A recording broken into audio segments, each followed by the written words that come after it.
creating wealthier women and multifamily real estate to give to humanity without limits. Welcome to Ladies Night with Steph Dablosky.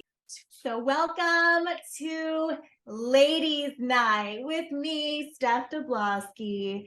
And today I am so excited because I get to feature Raquel Adkins, who is an immigrant mom who's turned multifamily investor, and she has a crazy awesome superpower that she's going to share with us today. How she came from 0 to 500 units in only 5 months. Okay, what a feat. That's amazing. And she really contributes it to her mindset and how she had to make that shift in her mind. And she really wants to share with us how to capture LPs and maintain them using that power mindset. So I am so excited to introduce Raquel. Without further ado, Raquel, tell us about this mindset. I think mindset is how I got here. Because when I started, it's funny because sometimes in life, your mind is your worst enemy. And as cliche as it sounds, that's exactly what it was for me. Because I was like, I was always intimidated by rich people, period. Then I go to conferences where everyone there own thousands of dollars. And I don't even know how much that translated with money to money in the bank. But I automatically thought, wow, these people are all wealthy. I'm here in this room. Everyone is wealthy. I'm probably the poorest. I don't even have a car. I was like, whoa, I don't belong here. It's like, how can I do this? I didn't go to school for financing. I have no idea what I'm doing here. And I thought all of these things. And then I thought of my kids. I might do this. I have 2 kids. They're here with me. They don't go to daycare. I don't have that amount of money to purchase apartment complexes. I'm like, all of these things, how silly. Now I look back, I wish and I hope, and I made something like my mission to tell people like, hey, guess what? Look at me, look at my tattoos. You can do it too. I have kids. I ain't got no Harvard diplomas, and I am here. And look how I did it. It's not obviously not just because of a mindset change, but that was the start. Sometimes you just need the start. And that was my start. Started within myself. And I have to say thank you to my mentor, which is Michael Blanc, because on his first videos, he explained that. And maybe because he said that, and I was like, oh, wait, I have to work on that. Because if not, that would be the same. I would be thinking, I'm not getting anywhere because of this or because of that. He says, work on your mindset. And he gave us a like morning affirmation in a morning routine. It's not the first time I heard that. I remember reading a couple of books and watching a couple of podcasts for millionaires. And they always say about this morning routine and morning affirmations and looking in the mirror and saying out loud that you can do it. And I'm like, look, let's think about it. If all of these rich guys or rich girls are doing it, I'm going to do whatever they do. I'm just going to copy whatever. Let's see where it takes me. So I start like slowly changing my mindset. The biggest one was my kids. I used to think that my kids were like directly the reason why I couldn't do something. And then I'm like, okay, I'm going to change that to because of my kids, I'm going to do this because that's a bigger reason than a car and house and vacations. It's a bigger reason.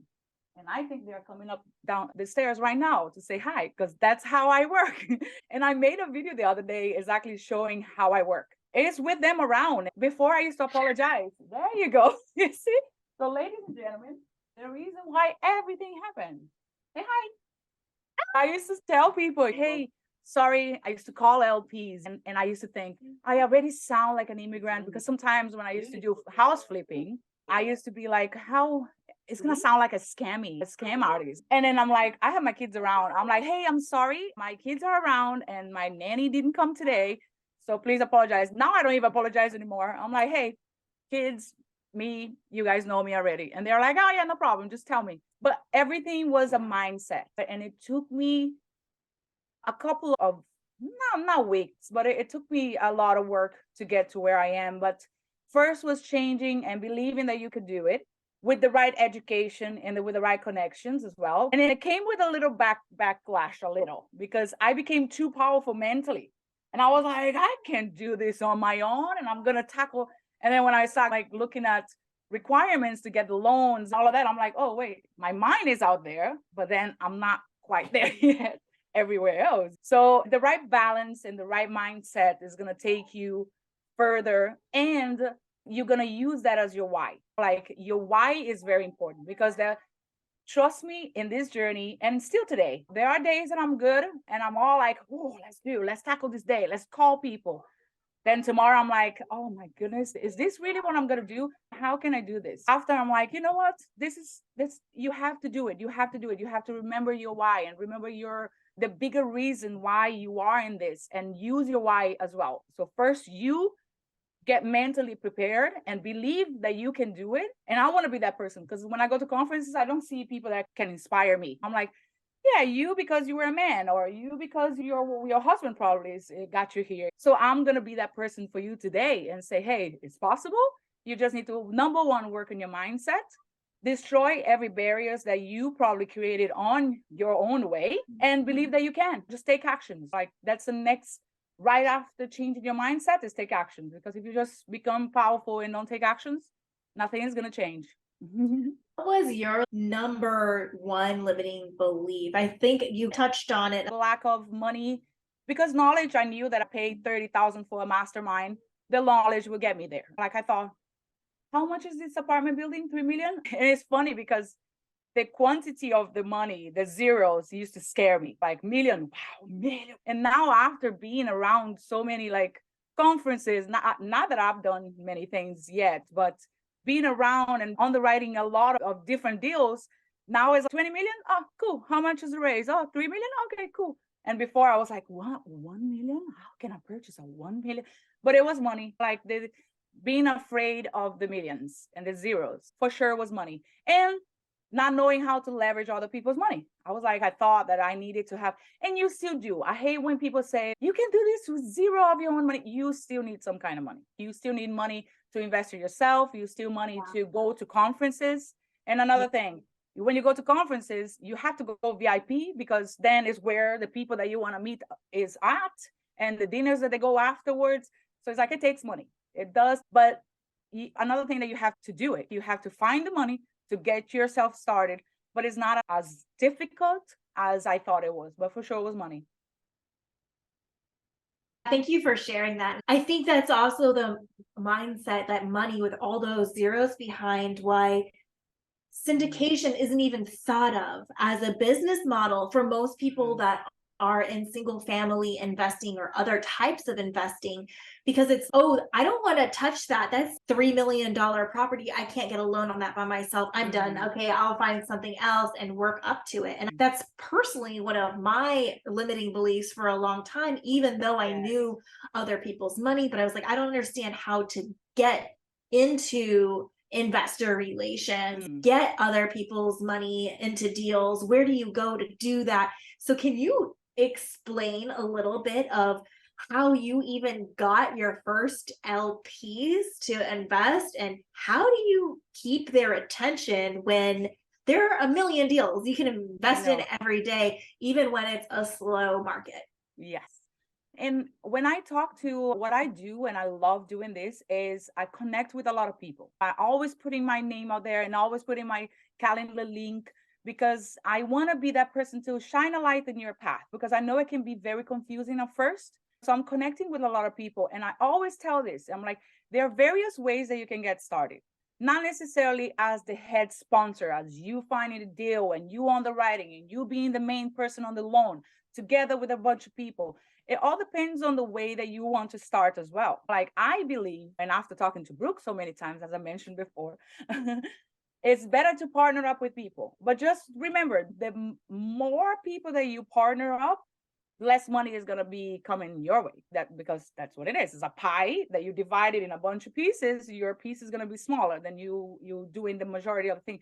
But it's going to take you time, especially limited people like myself. Like I don't have millions in the bank. I don't have a rich uncle, and I'm not from here. I don't have this amount of people. I only had one job before I opened my own beauty academy, because I'm from Brazil. I've been here 10 years. And the first job that I got here was a secretary in a school. And then I opened a beauty academy. So I didn't have many people with money to invest in me, but I did everything that everyone said to do. Start your thoughtful leadership platform. And I remember being very green. I just learned what a cap rate is. Tomorrow I'm recording a video. Hey, do you know what a cap rate is? Because everyone said, build your thoughtful leadership platform and be an authority in your field. So I did. I know how to use Instagram more than any other platform out there, but I use the free tools that I could get, which is social media. And I'm not lying. I did $500 with three investors. One of them that I got, he found me on my Instagram with only a few people in there. I think when he found me, I was like 300 people, followers. And he was following me for a while. I think he just found me right as I opened my Instagram, because my Instagram is just brand new as I started this journey. And he found me, but he was waiting to see more content, because another thing, investors invest with people they believe and they trust and they know and they like. Like I said, everyone says that. They have to know, they have to like you, they have to trust you. So he kept watching my videos and he kept seeing what I was posting. And they want to see part of your personal life too. So then I'm like, okay, let me post. I don't have any more content. I did all of the terminology. Let me just post a video of my kids. But they like that because they've seen who you are and how you believe in, or how you treat your kids. And oh, look at that. She's a mom. I can relate to that. And look at her struggles. And I start posting more like my struggles. And I start just touring property just for the content even. And then they saw, okay, she's on the grind. He said, I've been following you for a while, and now I trust you enough with my money. Here's my money. And he keeps sending, every time that I send him a deal, he sends money. Not only that, but he recommended me to his uncle, which has a lot more money. So that's why I'm like, do you guys have more money? Because I have more deals coming up. I hope you guys do. But now I'm switching and I'm going bigger. Of course, as you grow, you have to think about it. And I'm a very creative person when it comes to hustling for clients. The same thing I did when I opened my beauty academy. You have to get clients. How did you do it? I have that mentality. I'm a hustler. So I'm going as far as, I live in a community and it's a lot of tech people and a lot of doctors and lawyers. So what I did, this is my last strategy, my latest strategy that I did. I print out a flyer, I came up with a name, and I put the name of my community is Veridian. So I came up with a Veridian Elite Investors Club. Then I print out flyers and I went door to door, like dropping in there. I freaking hate doing that, but guess what? You have to do what you got to do. So I dropped it in there, and I even have videos of my kids helping me out and dropping that. And now I have 30 people in this little group that I created that are looking to invest. So I was like, oh, bingo. Like, that's the mentality. I have other ways to get more LPs. So number one, going back to the structure of how you're going to grow your LP, right? Because again, there are various ways that you can start in this industry. If you want to be a sponsor, then you have to be tackling finding deals and finding a loan and all the GPs to go in the loan with you. And if you want to do it the other way, which is the one that kind of like naturally just happened to me, which is a capital raise, investor relations, bringing the capital, the LPs to the investors. That's what I did. Print out flyers and I drop it in my whole entire neighborhood. I still have a couple more doors to go. And I drop it on Instagram as well. Use your social media as a tool, because just imagine you being a business and social media is a free marketing tool. Why don't you use it? Sometimes I don't feel pretty, but it's not about being pretty anymore. It's just put on some video and put some good lighting and good audio is all they care. Sometimes I don't have even content. I just do a little funny TikTok video and put it there with a caption regarding multifamily. Be very specific with your target audience. And that's something that I didn't do it at the start with my social media. I did it for GPs and LPs. And now I'm transforming more into LPs. Hey, LPs, this is how you're going to do it. So I just created my content directly to, hey, LPs, you can use your retirement account instead of, do you know how to check for a property location? That's important as well because it shows your level of knowledge, but be specific with your target audience with your social media. A lot of people told me that they use LinkedIn. I don't know how to use LinkedIn. I end up with a lot of spam people, so I'm not the person to tell you about LinkedIn.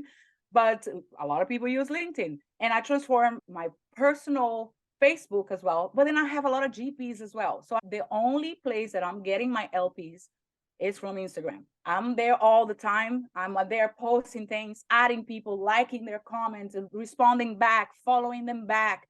I paid for a marketing company to help me out to get my followers up.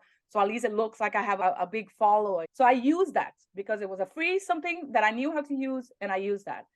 But now I'm expanding because I think that's going to take it's going slower for me. So now I'm thinking outside the box. I'm like, okay, conferences, when I go to conferences, I meet a lot of GPs. And now it's all the time I meet the same people that I already know. I'm like, hey, Joan, hey, Frank, hey, this. I'm like, where are my LPs in here? But sometimes the GPs can invest as well as an LP. So don't stop going in for the learning curve too. So you have to keep going out there.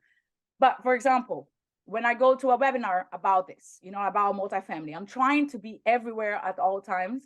And sometimes I don't have the camera on, and I go in a chat and I'm like, hey, Raquel, capital raise or investor relations from Dallas, looking to connect with investors.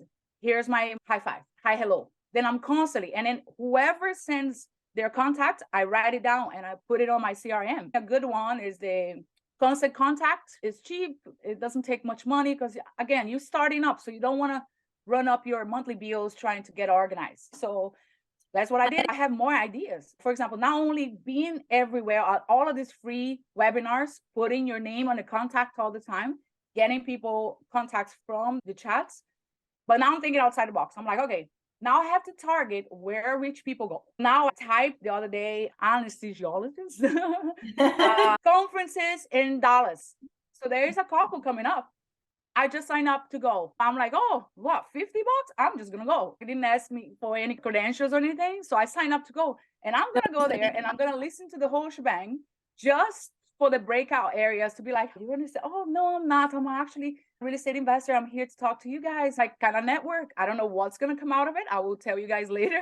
But that's what I'm like, reverse psychology. I'm like, where rich people go? Like, where do they go? Another thing that I did was print out marketing flyers. Like I did a tablecloth, a banner, one of those that stands tall, compound flyers. And then I'm going to go to golf tournaments.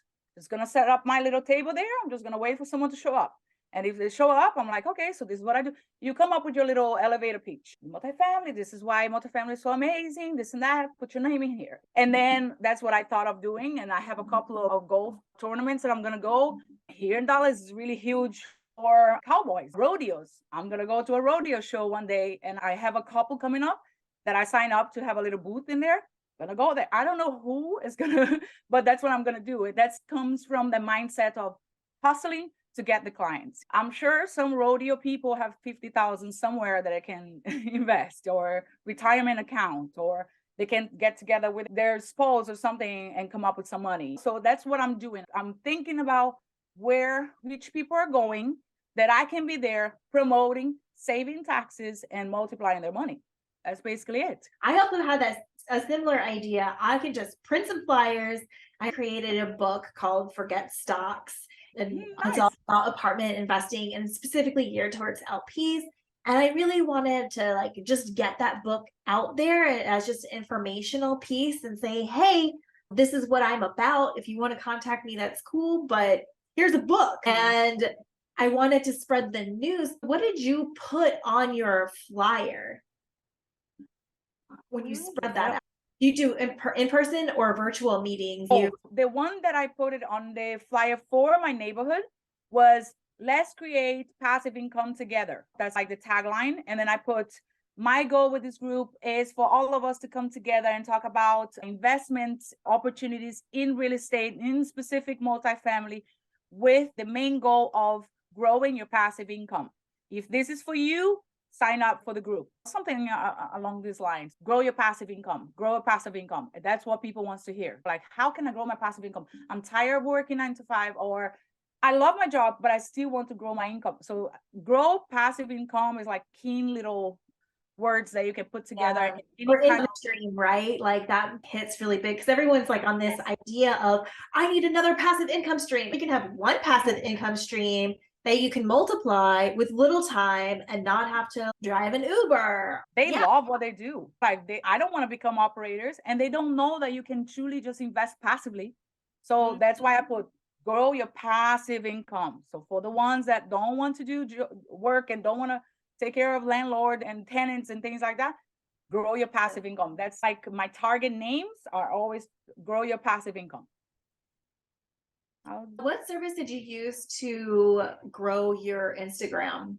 There is a lady that I can put here in the chat, and I think she charged, I think the first month was 500, and then she upped every month after that, depending on the engagement. It's just a PR lady. And then she put me in a lot of helping grow passive income and podcasts. She booked me a lot of podcasts, a lot of like media. So it's basically a PR machine to put myself out there. But because she is not in multifamily, she promoted me outside of this world, because I was talking to another company from India, and it's just amazing. And it's like 1,500 a month. It's called Orion or something like this. And it's target for multifamily to create leads. I'm like, great, but how many clients do you have? I was like, oh, all of my partners, you cater to them. So I'm like, you probably just got all of my clients to them. Obviously, why would they come to me? I'm not an operator. So the reason why I chose her was because the fact that she was not from multifamily. So she was targeting like business owners and women in business. So then I would go and I do a speaking gig. So then people will be like, oh, I am in business and I have all this tax that I have to pay. I'm going to hit you up. That's how I got a lot of, I didn't convert to investors, but I got a lot of attention on my Instagram. She got me to where I am right now. And she was, and a couple of friends are using her too, and they are super happy about it. It's just a PR lady. When you guys talk, and I will find it here. Not, no, I don't remember her name.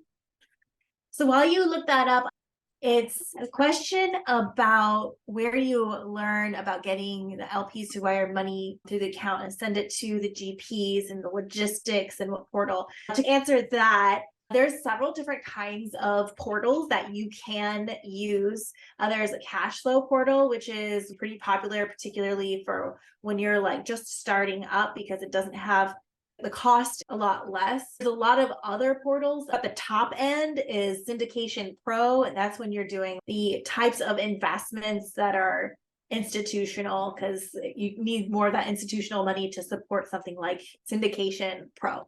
So I think that answers that. As far as the logistics, you need to have a bank set up to that cash flow portal or whatever other portal that you're going to use, and they work in tandem. So really what you do is you set up the portal itself, and the bank runs in the back. They get the directions, and the bank will get the money, and then you check the bank separately, and you check off on the portal that everything is received. That's how it works, at least in cash flow portal, because that's what I'm used to. But in others, they may have a slightly different system. I wouldn't even worry about that as much if you are just getting started, because when you partner with operators, they already have all of that. So you just send their link, their operator's link. So all you need to, again, it goes back to the how you can start. You can be your own operator, but look how overwhelming it is. Just you explaining to me, I'm like, my goodness, what is a portal? What is a cash flow portal? And like 150 per month, that gets me overwhelmed. So it depends on how you want to start. But if you want to start, you have to have all of this set up. So all of this portal. So then when you find a client, an LP, you send it to the portal, and then they sign up and fill up all of their forms, and they upload all their documentation. If they're accredited, they have to upload their accreditation letter. But then if you partner with other people, they have to do the same thing for their portal, for the other operator portal.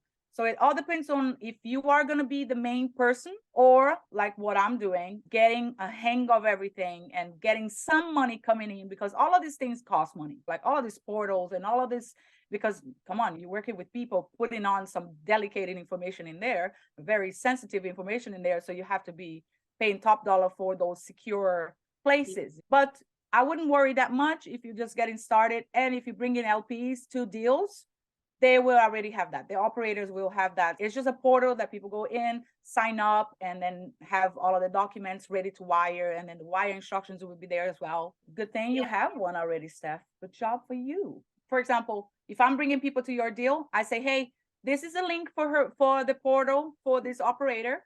And you make sure that you put my name as your contact. It's very important. But the operators must have someone in charge of that setup, and they will ask. Then you let them know, hey, if you see someone called Roberto Carlos, is my guy. And they're like, all right, so then there's a part there that you can assign them to you. The whole thing about how you get paid is very sensitive information, and we have a lot of regulations against that. So try to avoid that conversation with operators as much as possible, because even there's one thing that I find out, because that's where I'm heading, is being a capital raiser, investor relations. So I'm kind of trying to be as by the book as possible. So they say your conversation with operators should never be about, so I brought 250, how much am I going to get out of it? Because that breaks and that breaches the regulations, because you're not supposed to get paid accordingly to how much you raised. That's number one red flag right there.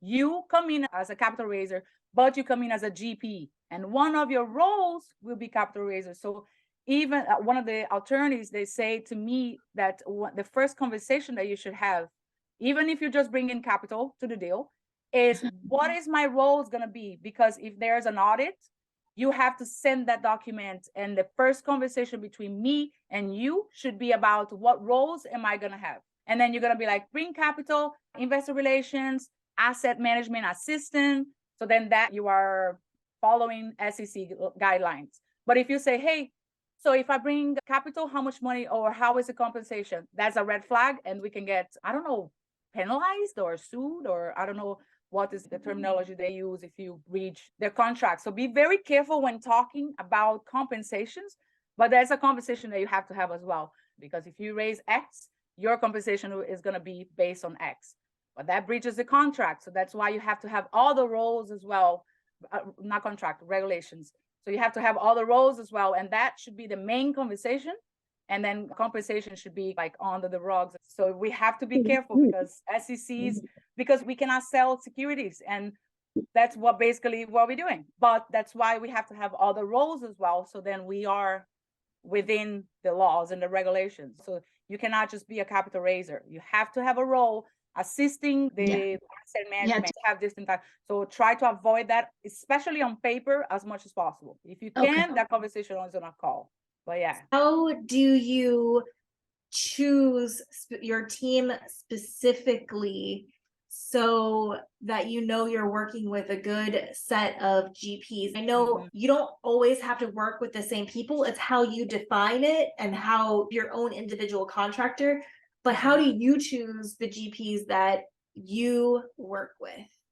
A couple of things that you need to have in mind is, one, dating. It's not like you can know as much as possible in the first, second, third date, first month, but their true colors is going to come up on time of crisis, on time of problems, on time of when you're moody. That's when you're truly going to know. So there's not many things that you can do to avoid that. For example, I partnered up with people that ended up not being great operators.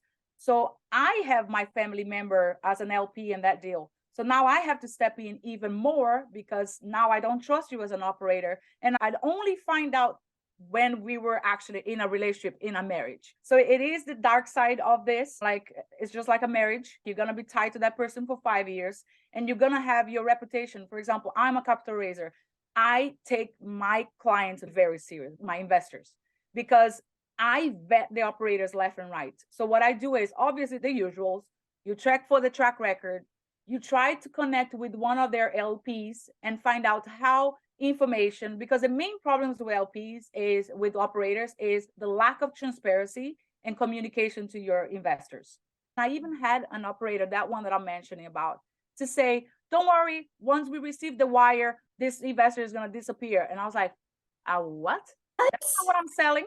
That's a big red flag. Oh, no, that's not what I'm selling. They are believing in me to be there, constantly giving them updates. And I went to a conference the other day about raising capital, and all they say, there was a panel about LPs, and all they say was, look, we know that investments can go south. This is investment. Investment comes with risk. We know that some COVID or rain and earthquake or whatever can destroy the investment. We all know this, but it's how you communicate with us is what is going to determine if I'm going to invest with you again.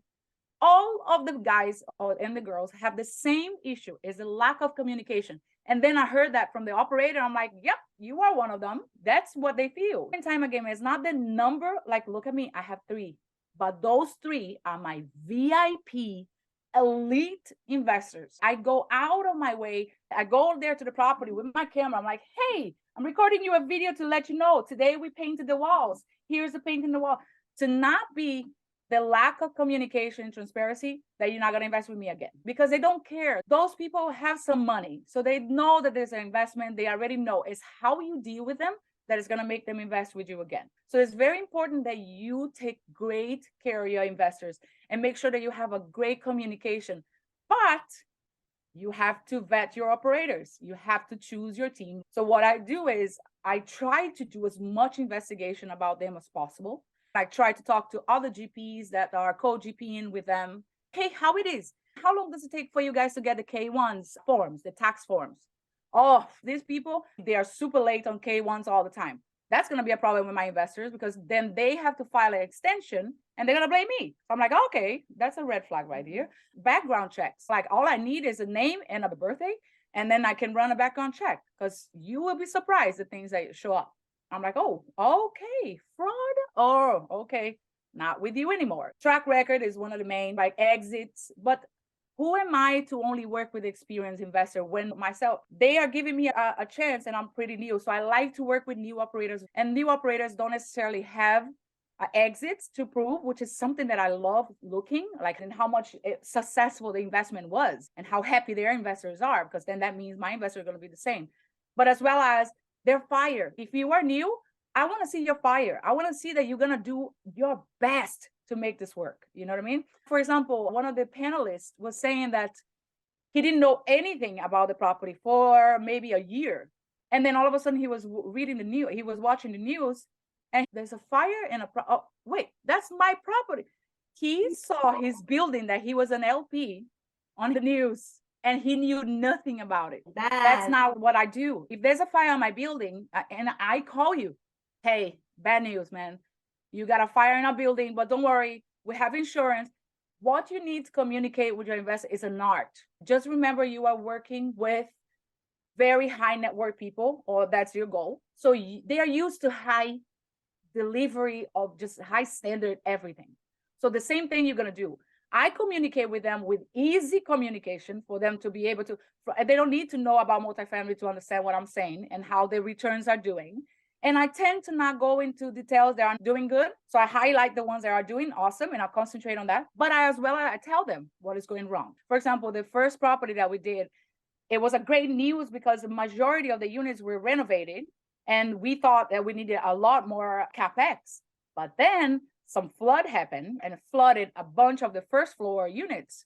So then the money that I just told them that we were saving and we're going to add a couple more amenities, I was like, hey, remember I just told you that we had like maybe 100,000 left of CapEx budget and we were so excited about, but guess what? There was a flood and the insurance is going to pay, but it's going to take long. We don't want the people to leave, have a high vacancy. We're going to deploy that money and wait for the insurance reimburse. They're like, another problem. Instead of me saying, hey, there was a flood, period. You have to say the problem, but you have to communicate the solution right away. So going back to vetting the operators, when I go to an operator, I'm like, hey, and I act like I can bring like millions when I have 3 investors. But because my 3 investors are VIP to the max. I can only bring X amount compared to Brooke, for example, that she can bring freaking 10 million every time she raises. I can only bring a couple of hundreds, but I'm working on it. But those investors are going to keep investing with me over and over because of what I do. And a communication that I have after vetting them, after doing the background check, what I do is, hey, operator, there's a couple things that I demand when I work with you, if you want me to raise for you.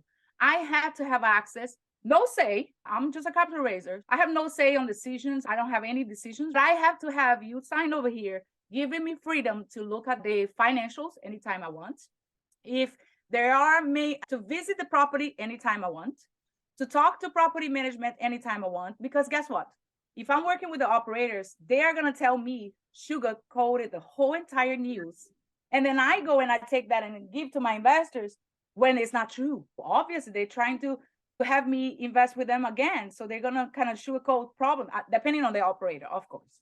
But they're going to try to sugarcoat things. And then if I tell a lie to my investors, that's on me. You know what I mean? Yeah. So, So you say that vacancy is down or vacancy is up. Can I get the financials? Hey, property management. Oh, you said it outdoor, the exterior going to be painting. Can I pass by and check it out? Or can you FaceTime me and show me? Because if I tell my investors that my freaking exterior was painted and your money is being worked, and then when I go there and you're like, oh, one side was painted, that's a lie on me. So have a conversation with your operators and demand a couple of freedom to look at some reports, because what you're going to communicate with them. And sometimes I don't even wait for them to communicate with me. I just go there and I check myself. I'm like, okay, so how is it doing? And you're going to have some kind of resistance at first, especially depending on the operator. If they are very experienced, you're not going to be like, who are you to be looking at my expenses and my financials? Okay, but I can bring 3 clients for you. So it will come, more power will come with time, but that's something that I navigate to avoid this kind of problem.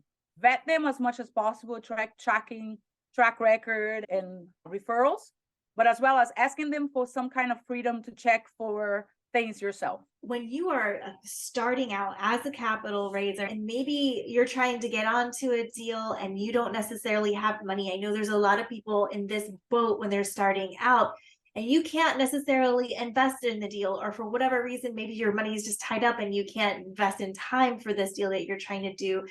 If you're not able to invest in the deal and you have the people that want to invest with you already, and maybe you're also new, so you don't necessarily have experience, what did you do mindset wise to just overcome all of that situation? There are a couple of things that you can do, and that's something that these 3 investors, the one of them, he did that because he's not accredited, but his uncle is. So he sent 100,000 for for his uncle, and then his uncle sent 300,000, but 100 is for him.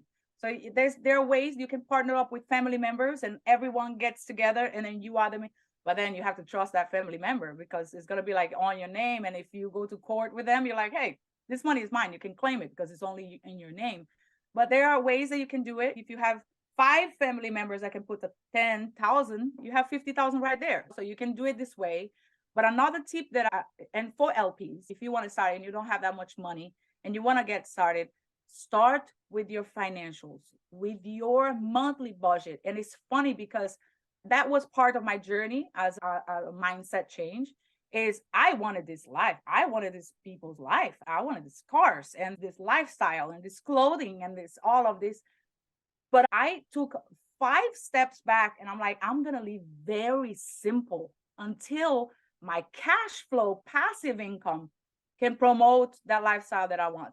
Not from my husband's W-2 money that is giving money for us to survive. And be prepared that money is not coming right now. Like whatever you do right now is going to come in 3 to 5 years when the sale of the property. That's when we truly see the money. And the more involved with the process and the bigger player you are in the deals, the more money you're going to do it. But let's say you are like myself and you just started and you have limited everything.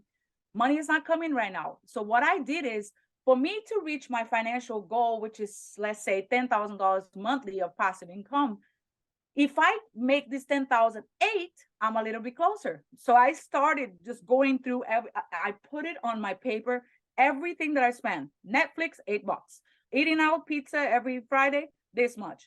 And I created, and then I look, okay, I cannot cut down the mortgage. I cannot cut down the gas, but I can drive less. Okay, so I'm going to try to drive less, avoid driving, so then my gas bill is less. I'm going to make sure all of the lights are off when I don't need it. Make sure that, like, truly living within a budget, because you're trying to be a millionaire and I'm trying to be there tomorrow. So if I take a step back and live very simple, then the passive income is going to support me much sooner. So that's something that you can do as well. And if you can take some of that money that you spend on crap and put it in a savings account, in no time, or maybe an X amount of time, you're going to have some money that you can invest, even if it's paying for a mastermind or going to a conference that is going to meet someone else. So you live in a budget and live below your means until the passive income can support your lifestyle. That's another key thing. I'm like super simple right now. I need pens, and I'm like, do I really need pens, or can I use this one that has a hole on here? That's my mentality, because until I don't have money coming in that can support me and buy 10 pair of pens at once, I'm in that mode. My husband is loving that side of me.